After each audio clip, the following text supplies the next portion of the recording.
మీద ఉన్న పెద్దలు, వీరన్న వారసురాల దిశకు, నిజమైన వీరన్న వారసులైన ఈ గ్రామ ప్రజలందరికీ నమస్కారం. వీరన్నను గుర్తు చేసుకోవడం అంటే మన జీవితాల్ని గుర్తు చేసుకోవడం. ప్రతి మనిషికి పుట్టిన తేదీ ఉంటుంది, సత్య తేదీ ఉంటుంది, మధ్యలో ఉన్నదే జీవితం. మనం అందరం ఖచ్చితంగా చేస్తాం, గ్యారంటీగా. ఎవరైనా సావకుండా ఉండేటోళ్ళు ఉంటారా? ఒకరోజు ముందు, ఒకరోజు వెనక. కానీ మనం జీవించినంత కాలంలో ఏం చేసినాం అనేదే మనిషి జీవితం, అదే మిగులుతుంది. వీరన్న చెప్పిన మాటలు, వీరన్న చెప్పిన ఆలోచనలు ఇవాళ భారతదేశం అంతా మారుమోగిపోతున్నటువంటి పరిస్థితి ఉంది. ఎందుకంటే తెలంగాణ వస్తే తెలంగాణ వాళ్ళు బాగుపడతారంట అన్నాడు ఆయన. అందరు తెలంగాణ కోసం కొట్లాడిండ్రు, వీరన్న మొదలుపెట్టిండు. తెలంగాణ వచ్చిందా రాలేదా?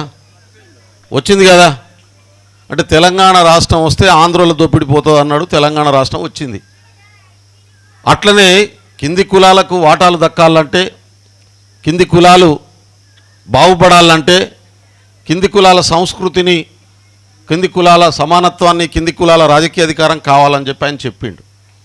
సామాజిక న్యాయం అంటే ఆ రోజు ఎవరు మాట్లాడకపోయేటోళ్ళు. ఇవాళ రాహుల్ గాంధీ కూడా సామాజిక న్యాయం గురించి మాట్లాడుతూ ఉన్నాడు. ఇది వాస్తవం. దేశంలో కులగణన చేసింది మొన్ననే ప్రభుత్వం. ఎందుకు చేసిండ్రు? అంతకుముందు కింది కులాల పేర్లు ఎత్తాలంటే భయపడేటోళ్ళు. అసలు వీళ్ళు మనసులే నాన్న చూసేటోళ్ళు.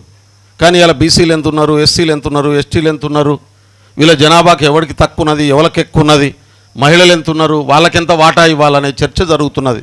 దీనికి పునాది వేసింది మా రోజు వీరన్న ఆలోచన దృక్పథం.